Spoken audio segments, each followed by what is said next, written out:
To anyone who's done their technical due diligence properly, Bitcoin should be in for a clear path in the upcoming weeks. We have done that job for you and mapped out that path to avoid anyone from getting lost. For at the end of the day, it's easy as ABC.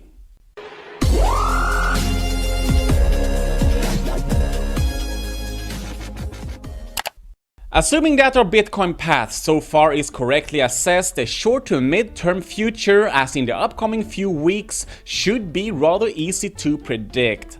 Naturally though, this probability-based forecast can be scrapped at any time if new overruling data were to surface. For just like in Hold'em poker, any new card can significantly change your hand's chances of winning. And all we can do with Bitcoin now is to play our hand based on the cards available at the moment.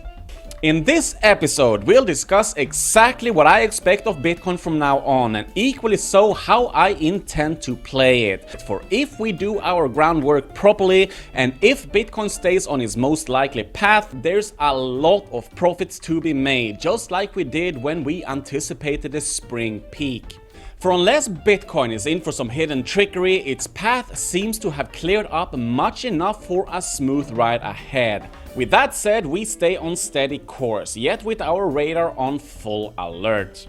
But first, do remember that nothing in this episode is financial advice. I cannot stress this many times enough. And if this episode helps you better understand what's going on in Bitcoin land, then please return the favor by hitting the like and subscribe buttons and share it with others who may benefit from hearing it too. So without further ado, let's see where that clear, straight path of Bitcoin leads us. As discussed on multiple occasions throughout this 2021 Bitcoin series, Bitcoin is likely in for an ABC correction. And to be perfectly clear, this does not apply to the primary or secular trend, but is rather an isolated mini market event. For you may recall that I talked continuously about a less angled primary trend line for Bitcoin earlier this year, that whatever was forming up until this rising wedge was anything but long-term sustainable. And I was rather vocal about that, and what we've seen since is a perfectly healthy price and time correction for a sustainable continued move up. By this token, we call the bottom at around 30,000, although with the possibility of a final mini dump towards the $27,500 area before being finished with the A wave. Now, there were three things that sealed the deal and made me confident of an initiated B wave, as communicated in detail on Long Life Trading's Twitter and on TradingView. And these were when the price recently broke below the ever so critical $30,000 support, but instead of plunging down the abyss, it rather behaved stably and in control. For on no point whatsoever did the price show signs of doubt or capitulation. The second level of confirmation was upon breaking its half-year long diagonal RSI resistance on the daily, one that we've kept under close observation for quite some time now, and with the anticipation of a steep upwards move to follow. And anyone who follows this channel or Long Life Trading's Twitter can testify that we've brought this resistance line up time and again. And I re-entered the entirety of my Marathon Digital Holdings position upon Bitcoin breaking above this line. And finally, the third thing is the oldest one that we've managed to identify early on, and that's the 5-wave A count for a likely zigzag in the making. These three combined speak volumes in favor of an initiated B wave, and practically speaking, this B wave served one purpose and one purpose only: to trick the retail bulls that everything is fine and that new all-time highs are near. For as we've already discussed in full, long before this pump was even initiated, such pump like this does by no account mean the danger is over. Now, one technical area of high interest is the diagonal resistance that coincides with the 0.5 fib at around $46,500, discussed in full in this episode.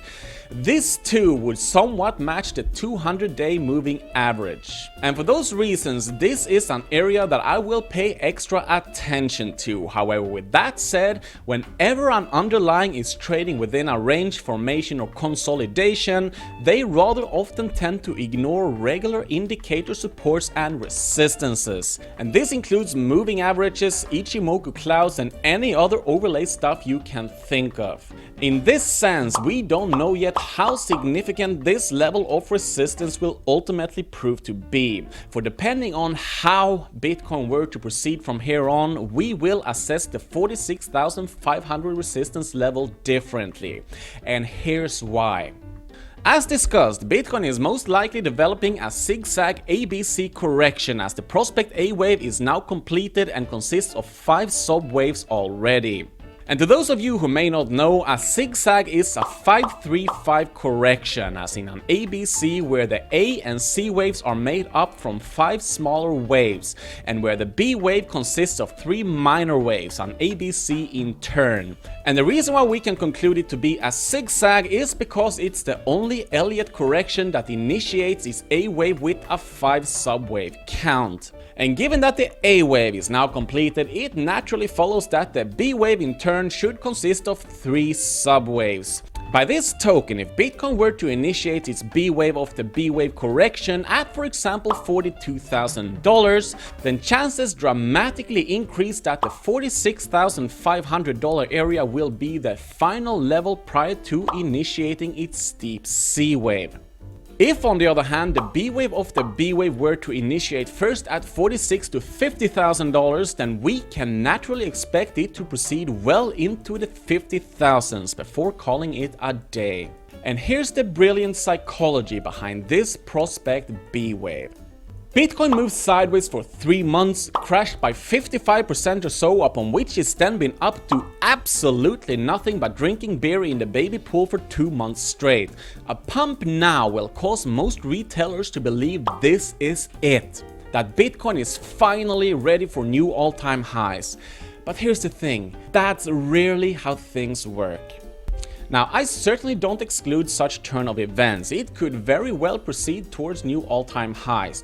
Yet from a technical and herd psychological point of view, and especially due to the fact that we've already been given solid clues of a finalized zigzag A wave, the probabilities speak in favor of a sudden and final plunge down again before being ready for its real move up. Such pump after the discouraging C wave will cause most retailers to be in disbelief from fear of being sucker punched once again. For make no mistake, such C wave would do wonders at killing the mood and enthusiasm of the retail majority. For if the market can find a way to mess with us, it will seize it. And especially so in high return prospects like Bitcoin. For easy money always comes at the expense of trickiness, and more importantly at the expense of your mental health. Anyone who's hodled Bitcoin for more than 8 years can surely testify to that, or else their gray hair tell the tale for them. Now, if on the other hand Bitcoin were to go relatively straight towards this area and then get rejected, chances are that it will continue further up until it's done with the B wave. For make no mistake, the B wave can land us at higher fibs than the 0.5. It could take us to the 786 or higher, as in the 85.4 fib. However, practically speaking, this would mean that the B wave would land us in the high 50s or low 60,000s before initiating its C wave plunge. Such outcome could turn into a flat-looking correction, but that's not really our point. Our main focus at the moment is to await the B wave correction of the B wave. And this is the entire message of this episode, as this alone should give us a good outline as to how far we can expect the full B wave to move. For the sooner such correction were to occur, the statistically less upside should be expected. And this move will measure on the daily chart, nothing else.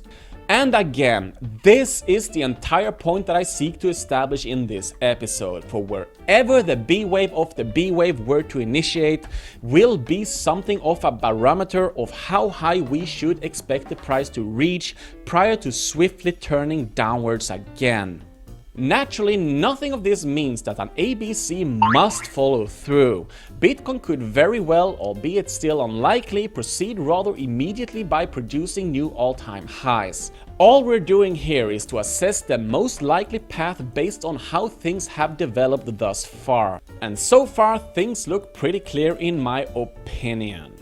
And at this point, our next move therefore comes down to how Bitcoin will move up towards the mid to late 40,000 range and where we were to get the B wave of the B wave. We'll then use that information to know whether or when to scale out of our marathon position, partially or entirely. For if we can anticipate roughly where that C wave will initiate, there's a lot of money to be saved. Money that can be used to usurp greater quantities of marathon stocks prior to its alpha move. Of course, the more technicals that eventually come together to confirm the end of the B wave, the more convincingly I'll adapt to it. If, for example, Bitcoin and or Marathon, either together or individually, were to get an RSI close on the upper bearish blue from below, and especially so if it were to have climbed its way down from higher levels, it would be all I need to know to happily close the entirety of my position. With that said, all that's left for us now is to look out for that B of the B. And stay away from wasps too, it's summertime after all. That was all for now, thank you and goodbye.